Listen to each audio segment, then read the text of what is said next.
Ayaw eh. So, we will touch the cross-section of the uh, reinforced concrete and then started to uh, discuss the mechanics in which the reinforcement is acting in a section when the beam is loaded, no, with moment. Okay, basically, uh, we are we are designing it one by one, not simultaneously all the time. So by that I mean that we will start with singly reinforced, and then we start with mean reinforcement. No, we set aside shear reinforcement. We will pick up shear reinforcement later, but we know that that is needed. So we can have only a complete reinforced concrete section if there is longitudinal reinforcement in it and shear reinforcement. When I say longitudinal shear reinforcement, that is the main reinforcement in the tension side. Okay. After the the tension side reinforcement, still we will not go to shear reinforcement, but we will understand first the effect of compressive reinforcement. And after that, we will have some design practice until we are already comfortable with the formula, or with the designing section with main reinforcement, both on the tension and compression. That's the time we go to designing shear reinforcement. So in a form of investigation. So we will do it little by little. No? So one step at a time until we reach our objective. But one step at a time. Okay, so I will uh, continue.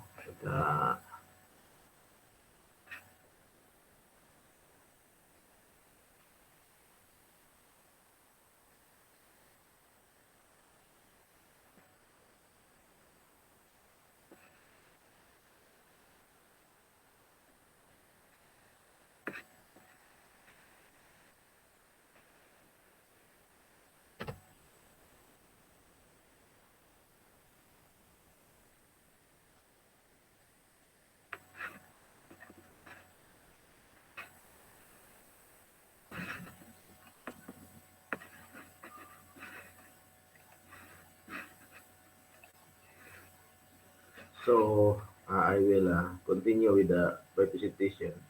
I will go to the document where I pasted all my lecture today, and I am going to upload that after this class ends. Okay.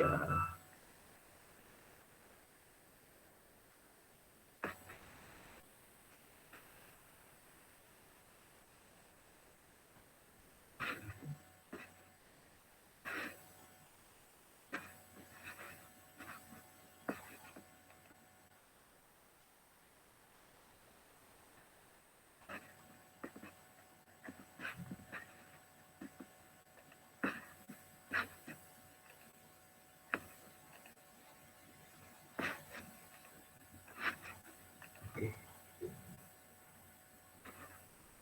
So where are we? Okay. Bali, as a recap kaniya, I'm just explaining to you the importance of reinforcement, no? And where to place the reinforcement. Okay. So first, I told you to reinforce on the tension zone only, but there is a need still to reinforce the compression side. And even though nanatay tension or compression reinforcement, we still need the shear reinforcement to make our reinforcement complete, like this. So in actual situation, it will look like this. I hope I have a picture.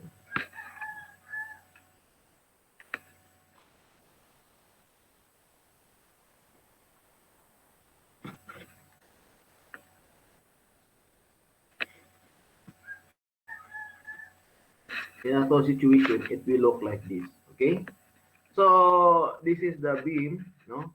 The beam. This is the beam length, and the uh, well, the above figure here is you have a concrete, and then you have reinforcement here, no? Now, the reinforcement are located near the corners, no? They are also located in the either tension or compression. So this beam is reinforced on the tension and the compression side. Okay. Now on the figure below, it's more detail how the reinforcement is. You can see where the tension reinforcement, because where there is more reinforcement, that is assumed to be tension, and then the other one is compression reinforcement. And that is not the only one. There is also what we call shear reinforcement. This one we call them stirrup. No, so or longitudinal bar. So this is another term, longitudinal bar. Longitudinal bar. I think I'm using calibre.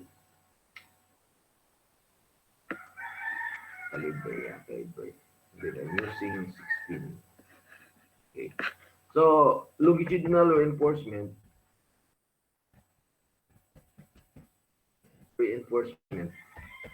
are are the this one, no? This is also called main reinforcement. Main reinforcement.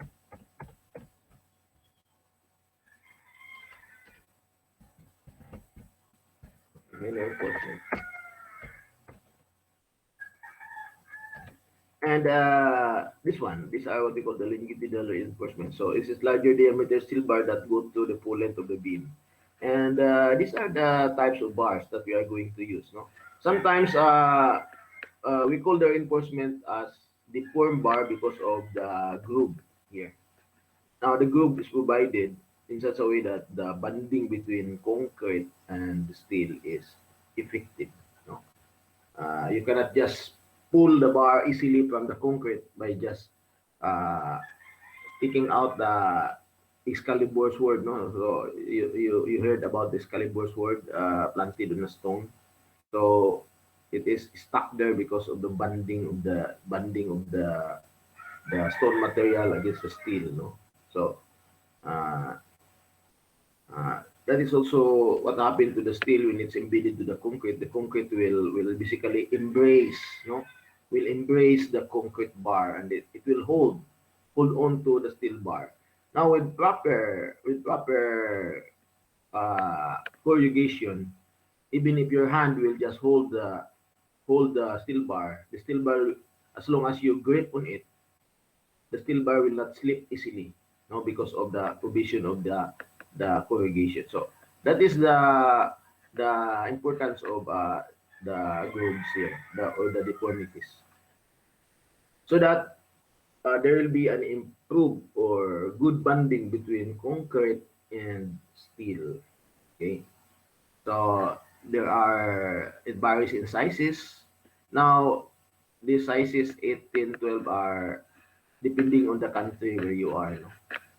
Because different countries have different standards. So uh, it's not only one standard actually, no? Especially that we buy, we do not produce our, we do not say they are produced in sizes, no? So this is the how a reinforced concrete beam will look like in actual situation. So you have the longitudinal reinforcement, the tension and the compression, as well as the uh, what we call this shear reinforcement. Okay, so that's it. No? So now, okay, I think I have to.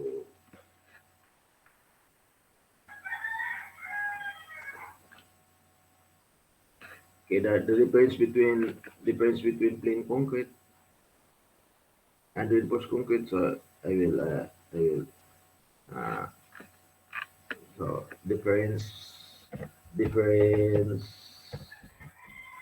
differ, di- differ difference between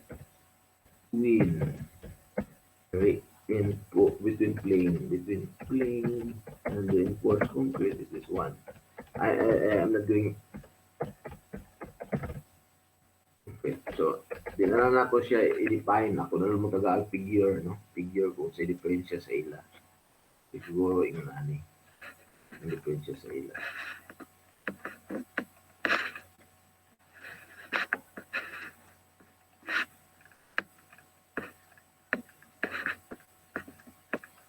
So, ang difference sa plain o reinforced concrete is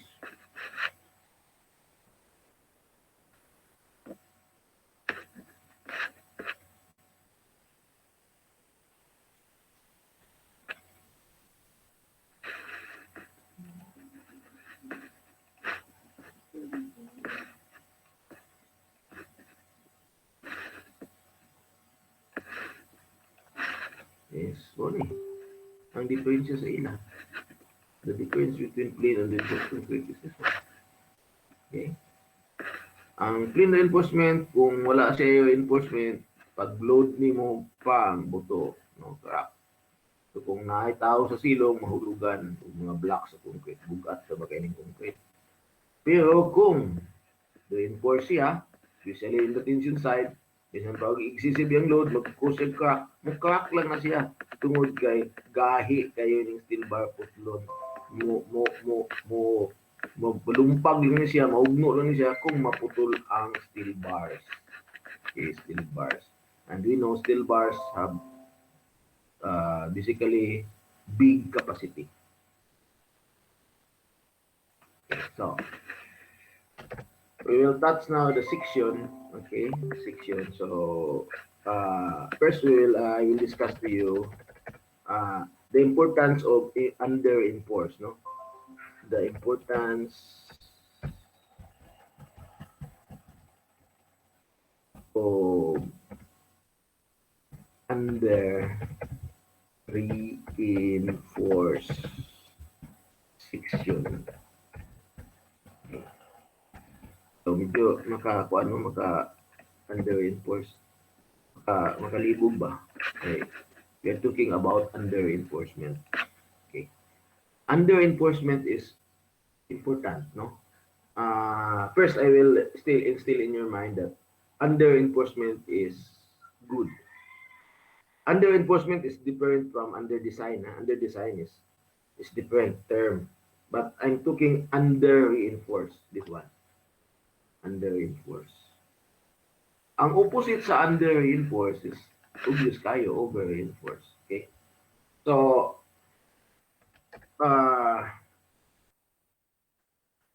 under-reinforce is under-reinforce is RC beam. Under-reinforce is RC beam having steel reinforcement less than the balance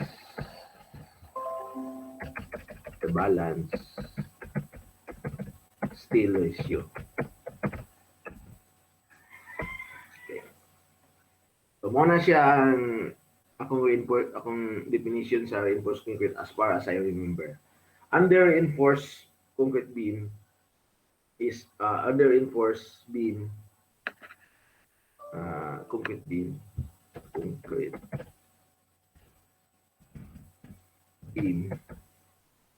is RC beam having steel reinforcement less than the balance steel ratio. So, nasa term na balance steel ratio nga atong i-solve. But we will solve that later. So, I will give a section with a beam I will present two scenario. Okay. I will present two scenario. Okay, I will put that in the table. Okay. So the scenario is this. The first is you have the under-reinforced and under reinforce, and you have the over reinforce. Over reinforce is opposite to under reinforce. Okay, so it's just like uh, yeah, eating, no eating, overeating is not also good, but under eating it's not also good. But between the two evils, under eating and overeating, uh, I think under eating is uh, okay, is more fun. But it's different analogy when you have under reinforced and over reinforced. No? So I'm just talking about two opposite things, and uh, what are their effects. No, well, enforcement in steel in concrete is bring a good result because it will prevent collapse of the concrete. But there's this thing. If you over reinforce it, what will happen? If you under reinforce it, what will happen? So kung butangan mo daghang nga gabilya, maayo ba? Ah, butang dili kay gamay lang imo yung reinforce, okay ba? Na siya mga pros and cons. Okay. So I will discuss first the under reinforce. Okay. So maybe I will present a section here o unsay forma ng reinforced concrete, no. Now, actually sa tinuod na siya mubutang tao, we will just put the reinforcement here. Uh, Symbol sa reinforcement is just a circle, no? Dito si kini. Okay. Okay. Mo ni siya ang nag-symbol sa reinforcement. Okay. Reinforcement. Ato ng pulahon para positive sila. Ay.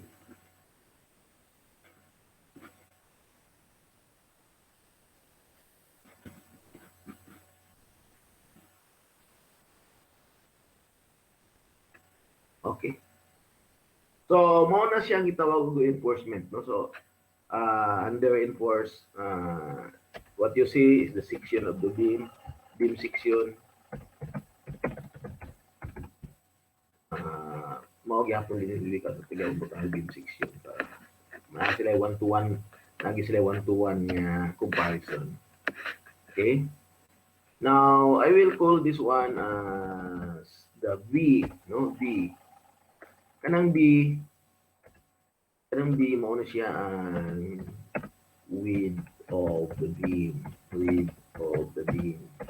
Okay, since we are talking about rectangular section, the B at the top and bottom is equal. No?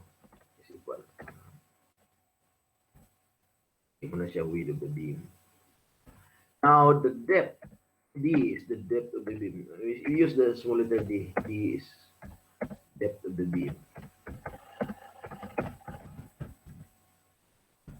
Of course, kung ang D pa horizontal, ang D is mao siya ang D.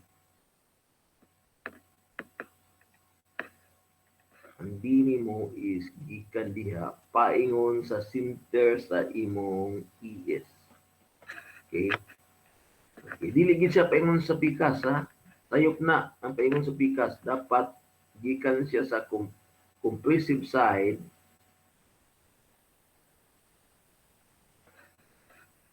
paingon sa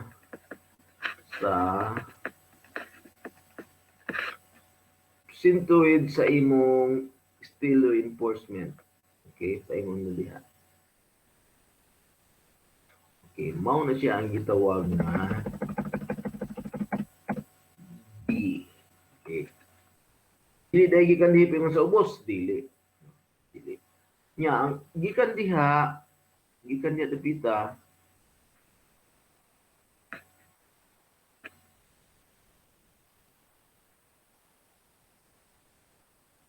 gikan niyang dapita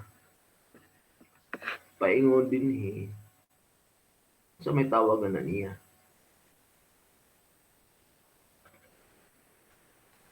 tawag na niya. So, ako ito pa na siya dito. Tawag na siya. O D gapon, pero doon na siya prime. Okay. Select D na gamay. Prime. D prime. Kung saan man ang tawag sa D prime?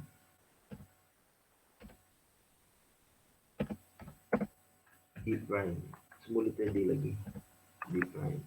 Tawag na siya o steel covering. Steel cover. Meaning, muna siya nagtabong sa steel.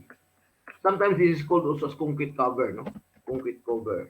So, either na nila doon. Concrete cover. Okay.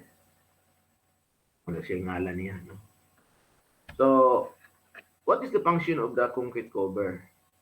Para matabunan ang steel, to cover the steel and to avoid exposure to atmosphere or oxygen which will cause rusting. So, doon na siya gitawag na covering. Okay? So, concrete cover. And it's not included in the calculation of thickness.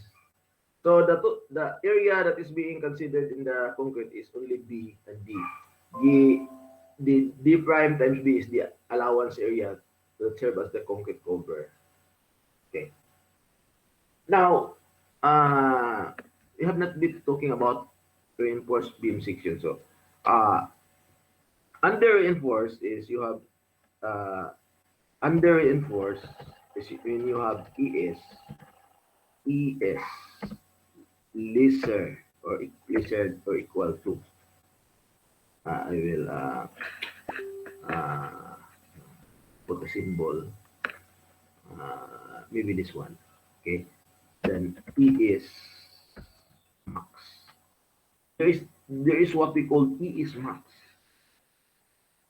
Kana E is max mo na siya ang maximum nga gi-allow sa code nga reinforcement for a certain section. Okay? Mao na siya. Gitawag siya og ES max. So this one is ES. ES is the reinforcement that you place. And that is the actual reinforcement, no? So we put here ES. So this is the ES. The red one symbolizes the ES. Now the red one is not, it doesn't mean that it's only one reinforcement. It could be many. That just represent the collective area of the steel. So we just call them ES. So it does not mean that there is only one concrete, one reinforcement there. That could be 2, that could be 3, that could be 4 pieces of longitudinal bars. But in calculation, to avoid wasting time, we do only one. And that symbolizes all the reinforcement. Now, when we say ES, that is what we call tension reinforcement. So I'll put this here. ES is tension reinforcement. We will not mention pa sa compressive reinforcement. So it has another variable, not ES, but I will tell you later. Okay, this is very important that for beam that is under reinforced concrete beam, ES should be lesser than ES max. Okay, and ES max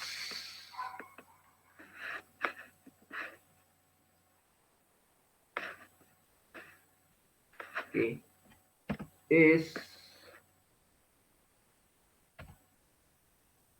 equal to 0.75 of ES E-ball area.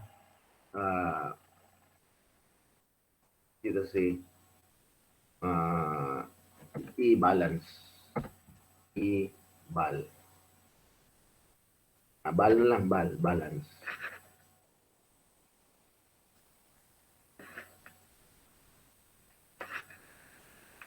Okay.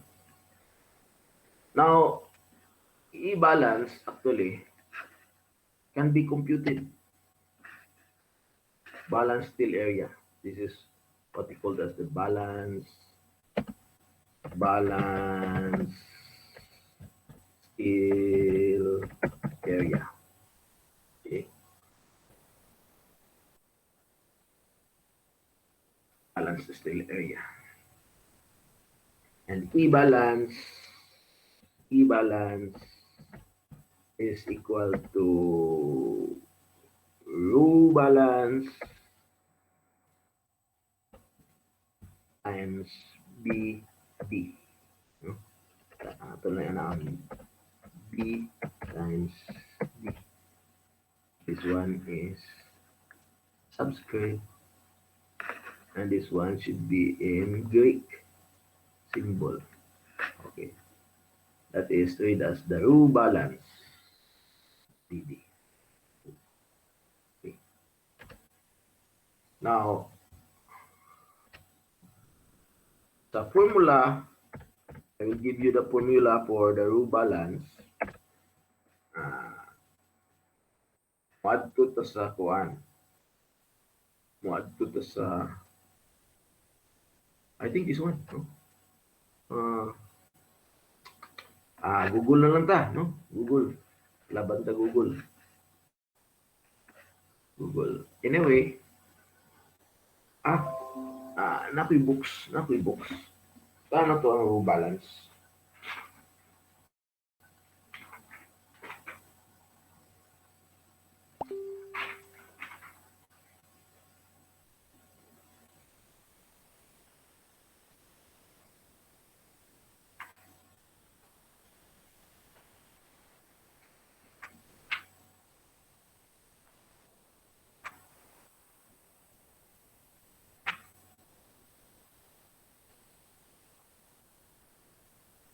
Okay, rho balance. No problem. I'm taking it from the book. Rho balance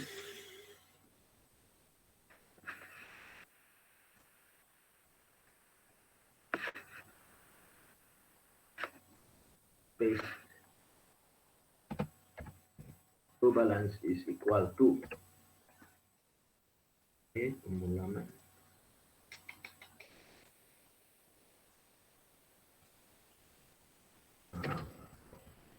Ito lang sa formula.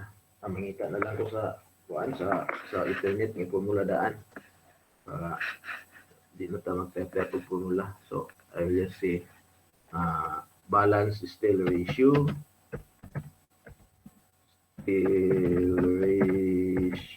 formula. So, balance still ratio is ito formula images.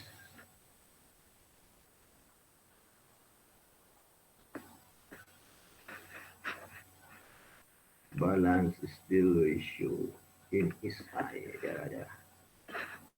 Okay. Okay.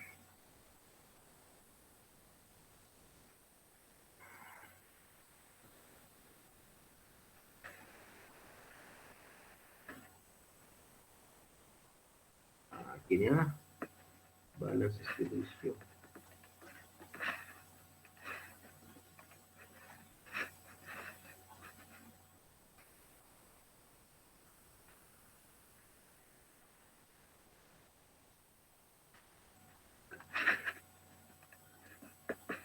So, mao ni ang formula sa balance still ratio. Okay?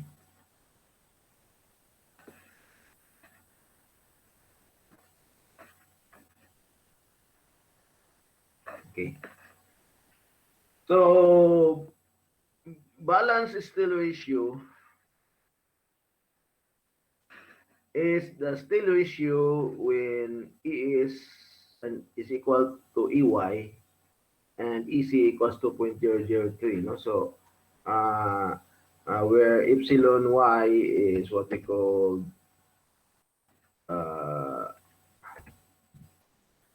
yield strain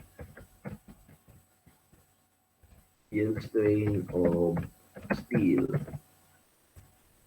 and E is yield strain of concrete, or the EC. But E is epsilon. We use the symbol epsilon to avoid confrontation with symbols, and we use the proper. Okay, so so we consider Ruby as the balance still ratio, no? Balance still ratio.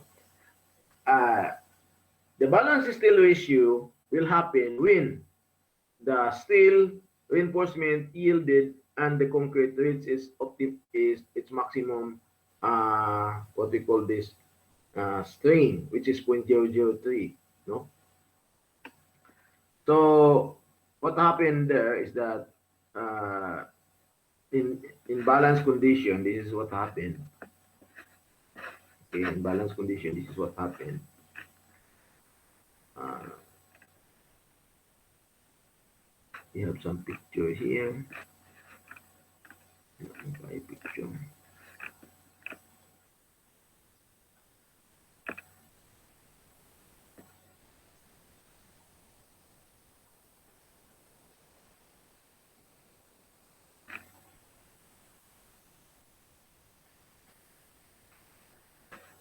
Okay, this one.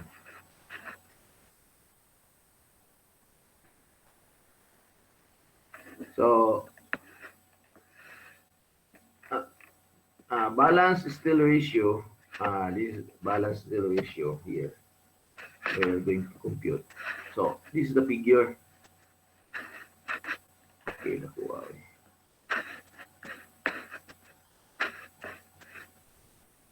So this is what we mean by balance still ratio from the American Concrete Institute. So imagine, no, kung ang beam mo move-bend, no? Move-bend ang beam mo like this. Move-bend ang beam mo like this.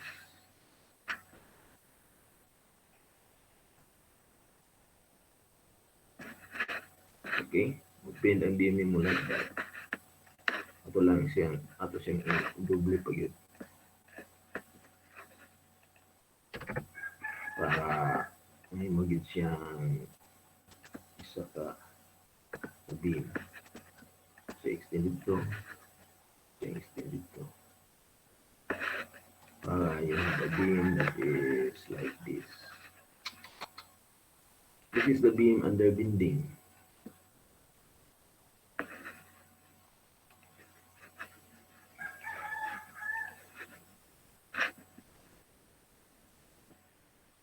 So, muna yung beam, no? So, muning top, muning bottom fiber. Now, if you add a section, kung imo na siyang section, that's on,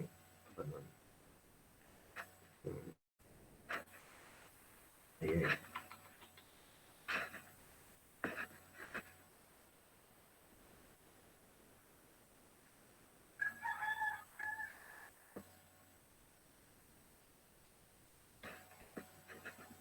This one.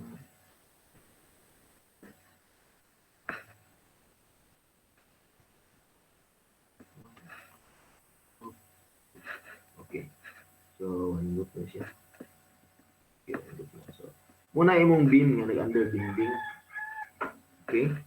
So, this is the top fiber. This is the top, what we call the top fiber, the top fiber of the cement, of the concrete beam.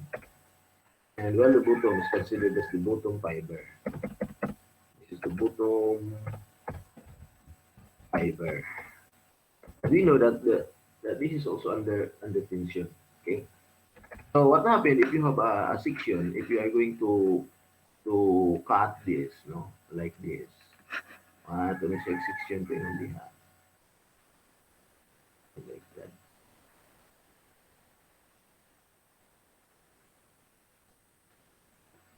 Copy, paste.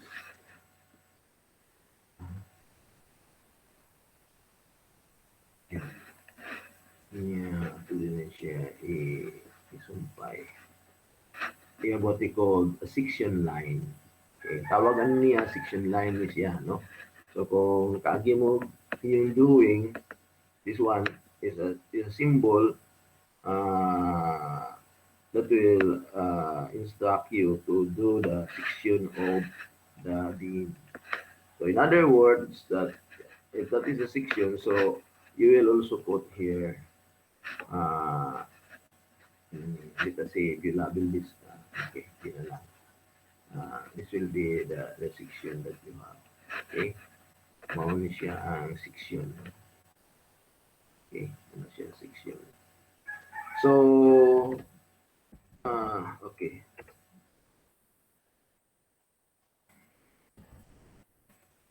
Okay, mauna siya ang itawag na B. Tawag doon na to width. Okay, para dili siya mukuan mo. Making siya is the height.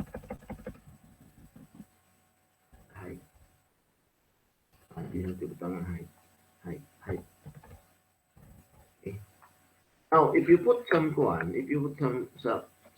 reinforcement, kung butangan mo siya reinforcement, because we study reinforcement, so you are forced to put a circle here. You are forced to put a circle here. And ang D niya na niya. So, ang mahitabuan na niya, the top fiber will be compressed. So, if we do a vertical line here,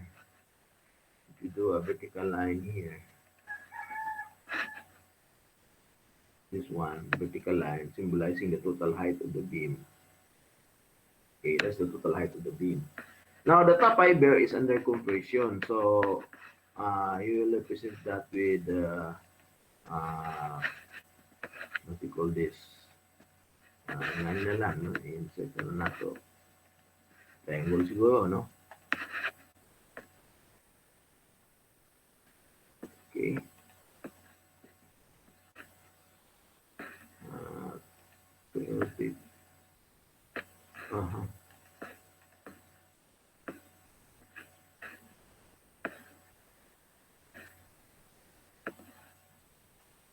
Okay. So, nasa strain, no? Nasa strain. So, ang tawag niya is epsilon C. Sometimes doon na U na siya, pero ato lang gamitin AC. AC na siya. AC. Kini siya is the epsilon symbol. Okay. Now, on the bottom side, doon na siya tension. So, I will copy that. Copy and paste. Now, I will rotate this. Rotate again. So, there is this. Okay. So, there is also what we call E is here. E. Y. The reinforcement, no? That reinforcement is, I will place that here. I will place that here.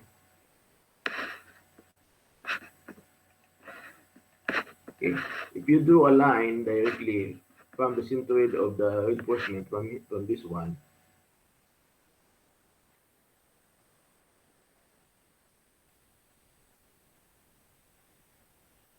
not there, but from there.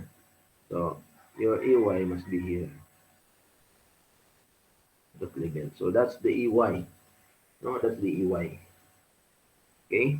That's the EY. So, mauna siya ang strain, yung hitabo din no? So, the top fiber will be under compression while the bottom fiber will be under tension.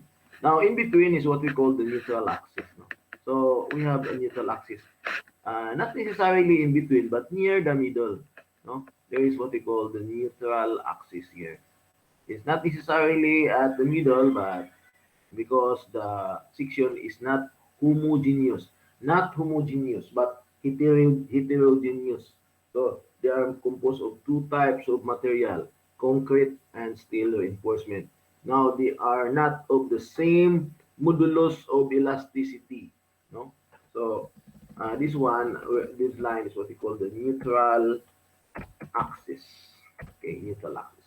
By the term neutral, it's not. It means that it's not compression, it's not also tension. No, so several times do ka friends ang away niya. Ikaw awa ko wala ko gili dapigan sa inyo, neutral ako.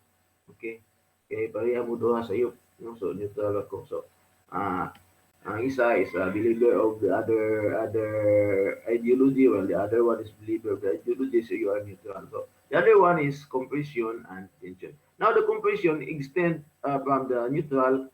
So makita nimo nga ang compression day mag-anam day og kadako ang iyang magnitude until nga ang maximum strain di ay naa gid sa pinaka tumoy, pinaka outer. That's why ang crack mo pupagit gikan gid sa pinaka outer paingon din sa ubos, no? Kanabi to magbuak ka og let us say magpalit ka og let us say pan, no? Iya imo siyang bawgon pa imo siyang buakon, no?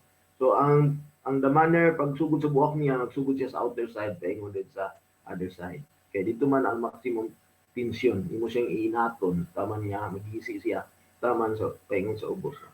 So this is the distribution actually of EC minus EY. So this one is representing, no? So yeah, now here it's called ES, but ES is equal to EY according to here, no? This one, okay?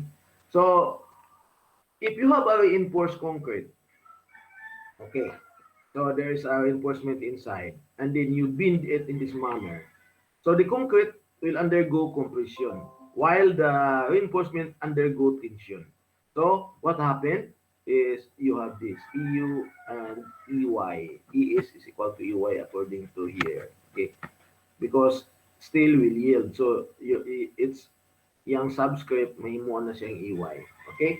So this is now the strain diagram, no? The strain diagram. Okay? Now, ang the our list is not the diagram, it's about balance condition. So the balance steel ratio is attained when the concrete when the concrete strain is reaching 0.003, no? 0.003. So in my in the notes of last meeting, it appears there that the maximum strain of concrete is equals to 0.003, while EY is depending on the strength of the steel.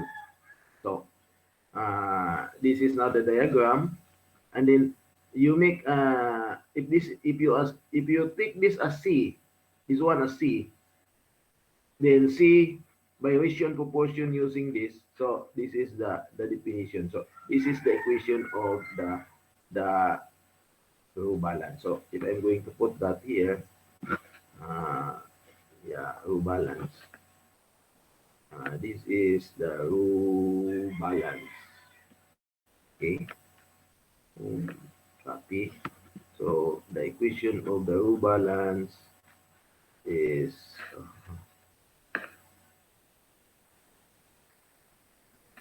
may doubt na akong doing that.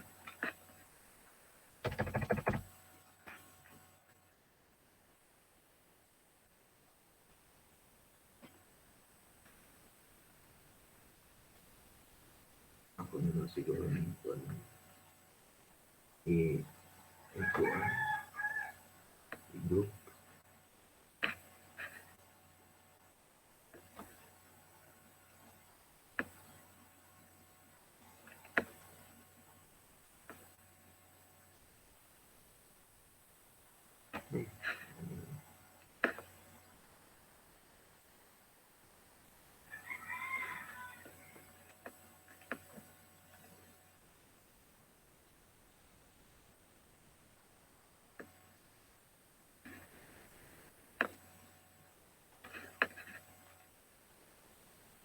Okay.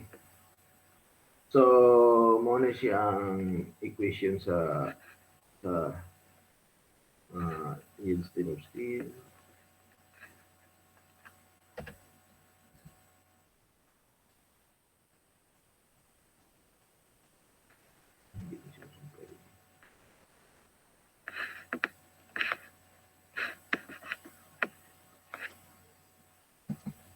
Okay. So balance steel ratio occur when ES is equal to EY. So when ES equal to EY and you let C as the distance from the neutral axis to the extreme compression, then you make an equation of C EU equals to D, your equation of row balance will become like this. Okay? Will become like this. Okay? So, wala man gud ipakita dinhi ang stress diagram, pero kung isingit pa nimong stress diagram, this will result into this. Okay? So, that is what we call, wala pa na ko ma-explain kung anong ano. Then, kung doon na kayo balance, then ang area nga balance nimo is equals to row balance times this B times D, no? D and D is the dimension of the beam. Okay. Always remember that D is not the total height of the beam, but the distance from the compression fiber to the center of your tensile reinforcement. Okay? And the rest is just what we call steel cover, or sometimes you call it concrete cover. Okay, I will see it. Now, for the over-reinforced concrete, opposite will happen. So, still you have this one here. Still we use the same one, the same like this. Put it here.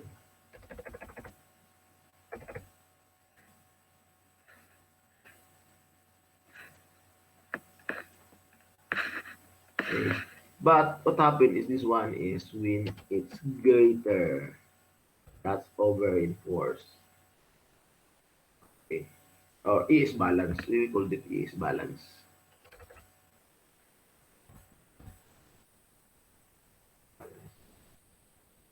This one is also E is balance actually. Balance na itong one. Later na lang tayo gamit pag E is max. Okay.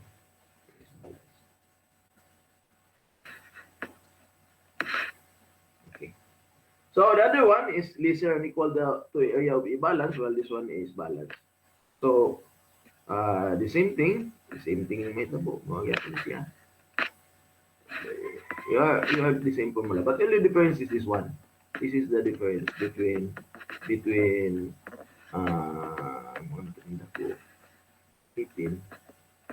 morning nakap-diferensya sa under-reinforced o over-reinforced. Okay. Okay. Now, there's a question, there's a question. Kung sa may maayo, under-reinforced o over-reinforced? So may maayo, overeating or undereating? Okay, kung overeating, mahip doon ako yung mga makuha ng mga lifestyle diseases like diabetes for one. But diabetes is something like hereditary. So, how about kung undereating ka, niwang ka, okay naman gyapon, no? Ang niwang is fit man katanaw, pero di man na diha mo gid judge. So I'm just asking, what is more evil, overeating, undereating? So like that. So if you do not like the analogy, I will repeat the question again. What is unsa bay maayo, under-enforced o over-enforced? Well, ako na lang answer, no? Under-enforced is good. In fact, mauna siya ang objective kung mag-design ka is to make the steel always less than the balanced steel. Okay? Make the steel that you provide in a reinforced concrete always lower than the steel balance. Okay? So what you will do para ma-ensure nimo nga under reinforced siya is to compute for the balanced steel. And then once you have the balanced steel, that will be your limit, upper limit of your reinforcement. So dito na din ka magsugod, di mo na din pababaan. But there is a limit kung imo siyang pagamayan, no? Dili ka pwede nga dapat wala ko yung reinforcement kay ingon man nga kung sobra ang reinforcement so kanang wala, balik na po ka sa plain reinforcement. So doon na tayo gibutang sa nga minimum nga reinforcement. Dili sa ka moubos sa minimum. Okay? Dili sa ka musubra sa maximum. So naa ka diha in between, no? Doon na tayo gitawag nga minimum reinforcement o maximum reinforcement. Okay? So we will not discuss the minimum reinforcement. So the maximum steel area actually is the I have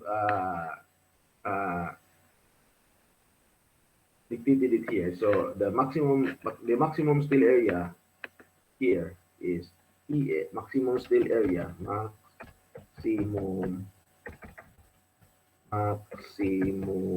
steel area, call this as E is max. Okay, subscript na siya. So kana siya is equal to okay.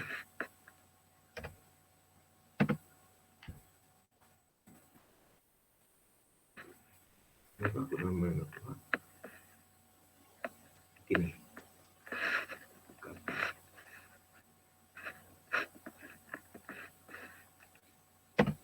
0.75 of low balance. Mauna siya ang definition sa maximum steel area. So, if you have a steel area lesser than this amount, then you are sure nga medyo fit ang imong reinforced concrete section. Why? Because you are under reinforced. Okay. Now, naglibog gihapon ta nga nung mayo man ang under reinforced. Yeah, dili mayo ang over reinforced. Okay, so this is what happened. Kung over reinforced siya, okay, over reinforced. Okay. Over reinforced. Ito tago na ba over reinforced din? Over reinforced. What happened? What happened to concrete section? To concrete section if there is over reinforcement. Okay, I'm going to type sa Google. Over reinforcement. So I think I have this na din here and one over reinforcement. So na po yung figure. Okay. So this is what happened to your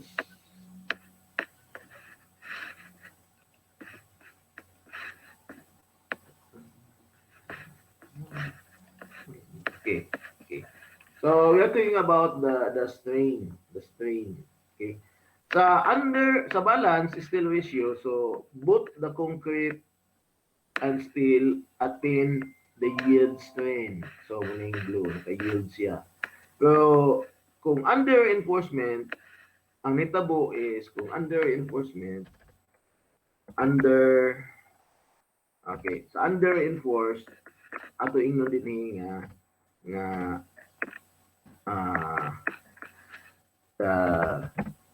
the concrete and steel yielded. So, ka-yield ang concrete of steel. Okay, strain is in compression fiber. Okay. Now, may dako og inat ang steel pero mas taas ang steel nga inat kaysa iyang iway. But that is not bad news. Why? As I have told you, steel is very ductile material. Bisan pag inato nimo siya, dili na siya maputol. Taas kay pasensya ang steel. Not like the concrete. Okay? So muna nitabo. So abot niya sa compression, okay ra gyapon siya, no? Now, what happened when it is over reinforced? So the concrete here, the concrete yielded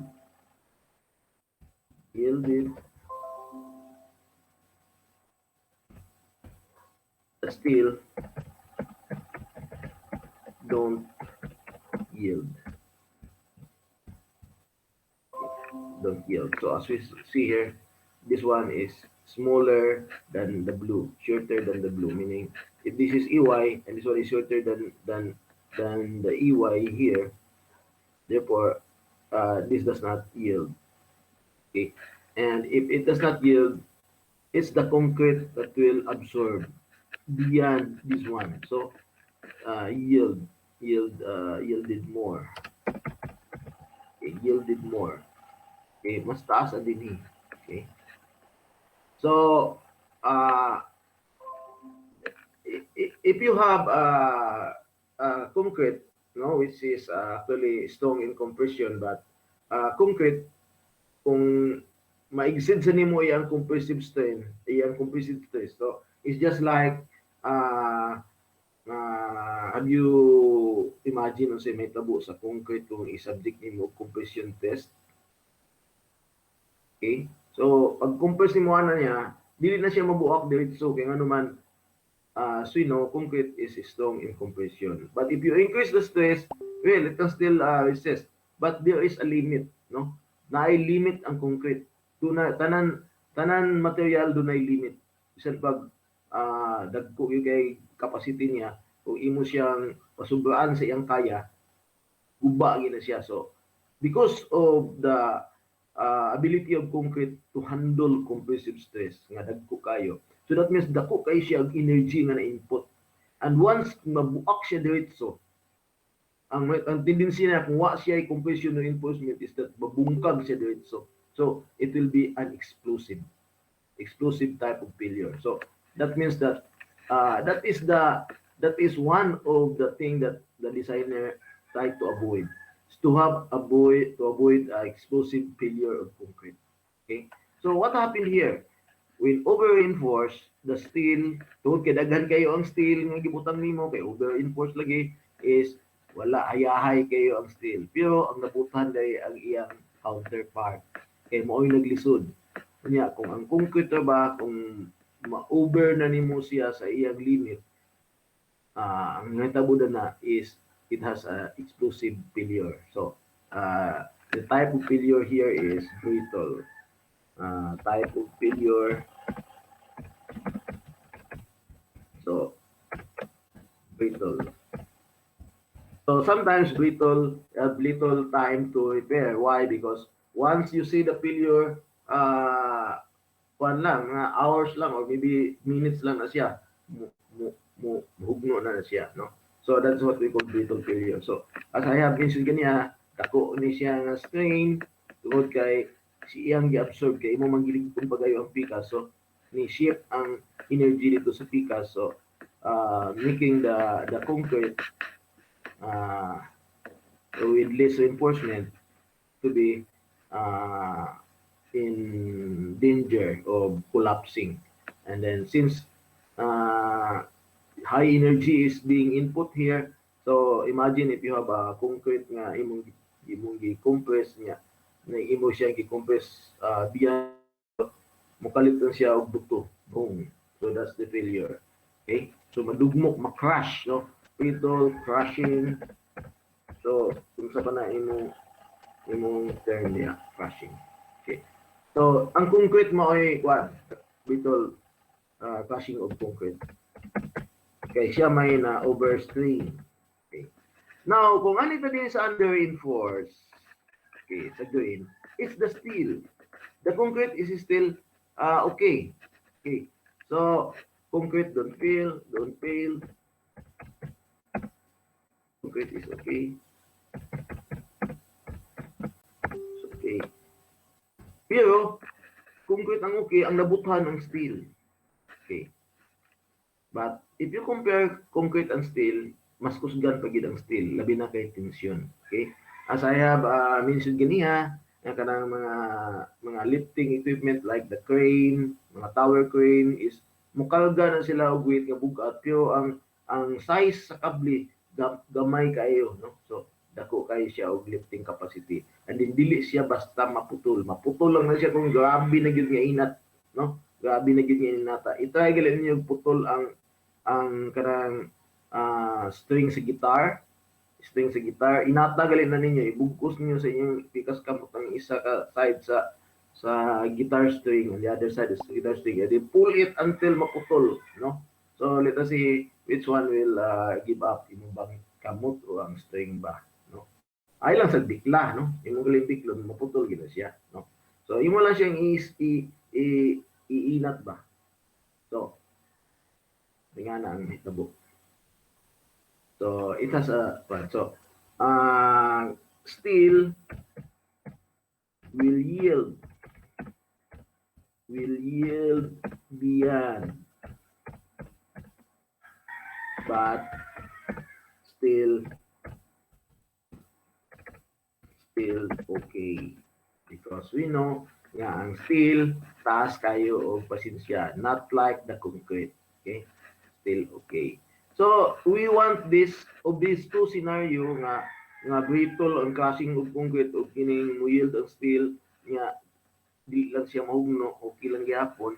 We'd rather have this. We'd rather have this scenario compared to this. So if you want this compared to the other, we want to have under enforced beam section. So to avoid this kind of failure. Okay, kining nga failure, you have very little time repairing your structure. So sagara mo britikan ka sa failure, no? So like during earthquake, no? So ang uban nga mga structure pag human sa earthquake ni crack lang kung wala na hugno. Okay? So maybe ni crack siya tungod kay nasubraan ang earthquake load, but since earthquake dili man gid siya forever, it will last only 30 to 1 minute, 30 seconds to 1 minute. After the earthquake, your structure is still okay. Why? Because ang mga steel nimo nangiyad lang. But it nasa yung mga cracks. But because dili siya mo fail, so do you still have time to repair, to restore the strength of your structure up to its original, if you like, or more than its original. But when your concrete do not have that kind of property nga moagwanta siya sa mga grabe kayo nga mga tension na yielding, like for example, you provide more reinforcement, more than the maximum reinforcement allowed, that is considered as over reinforced. Now during mga earthquake, so you will have a brittle failure. So usually the concrete will just crash directly because of brittle failure, or sometimes you don't have time anymore to shore your structure or to repair, restore it to its original because something is already happening to your structure. So that is the explanation now why we want the beam to be under reinforced. Okay. So I will stop my lecture here. I will save this and save this. No? Now, one thing important here is the manner where we place the reinforcement, the tension reinforcement, the shear reinforcement, the difference between plain and reinforced concrete, and the difference between under reinforced and over reinforced, and which one is good. Okay, we find that under reinforced is still better than over reinforced. Now, between the two, I'd rather have my concrete to be under reinforced because of that reason. Now, as of now, we will know that under reinforced should have a steel area lesser than the balance. No, the balance is steel area, and the balance steel area is equal to this formula. Okay, this one. And balance is this formula. So you need only the strength of the steel Fy, and the strength of the concrete in computing the row balance, and also the B1. B1 is constant. Okay. So as of now, I will stop up to here. We don't have computation yet, but only things that will be instilled in your mind. No, so few things, no, few things at a time. Okay. So we will meet a little in your laboratory. Maybe we will not make it long. So we just meet a little, just formality in meeting in our laboratory. So I will just have a break. So I will have a break of 20 minutes. Now I'll come back 20 minutes and then we'll meet uh, uh, for a shorter time. Okay, we will discuss what we are going to do in the laboratory that will complement the lecture. So, nga na itong bato. No? So, uh, uh, what will happen is that I will save the one I lectured, no, and then upload it. Then I will take a break. Okay, we don't have competition yet. I will just few reminders about reinforced concrete so that gwapo ang inyong kuan, inyong medyo foundation about reinforced concrete. Anyway, the competition is just a matter of formula, or you can use software if you like. So the judgment is on the things that I have said. No, where to put reinforcement, how to fit reinforcement, which one is important, under reinforce and over reinforce. So over and over, I say that under reinforcement is better. It's a good option compared to the over reinforcement. Okay, so 20 minutes. I'll come back.